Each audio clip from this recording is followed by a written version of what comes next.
Hello everyone! Welcome back to my YouTube channel, Tabjar Vlogs. So kung bago ka lang sa aking channel, it's me, Dionisio Arcelo Bucag Jr. For today's video, ang topic natin ngayon ay tungkol sa kung paano gawin ang multiple account sa GCash. To create another account. Yan ang talakayin natin ngayon sa tutorial. So, hindi tayong gumawa ng 3 account under your name. Nakapangalan yan sa'yo lahat. Ang reason ko pala kung bakit gusto kong magkaroon ng multiple account kasi ang GCash may maximum limit tayo na i-cash in or cash out sa isang buwan. Hanggang 8,000 pesos lang.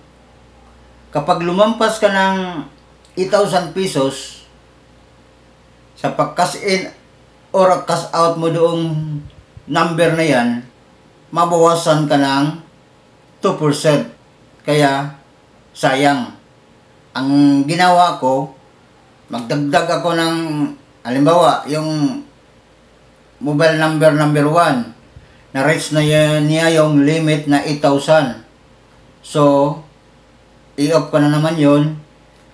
Si number 2 naman ang lagya pag may magpa-in-cash or magpa-cash in, yun naman ang gagamitin ko para hindi ako magbayad ng 2%. Sayang naman. Pagkatapos ng dalawang number ko ng GCash, pag napuno na naman, so yung isang number na naman ang gagamitin ko hanggat aabot yan ng isang buwan. So by the next month, balik na naman tayo ng simula.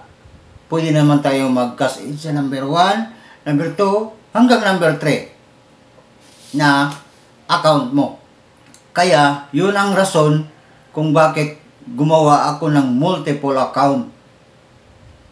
Pag business-minded ka, kailangan hahanap ka ng paraan. Kaya gumawa ako ng video na ito para makarating sa iba at may share din ng mga kaibigan natin. Tips and tricks ko sa pagninegosyo, i-share ko yan para malaman ng iba. At makunan din nila ng idea, ganyan din ang dapat nilang gawin para hindi sila magbayad ng 2%.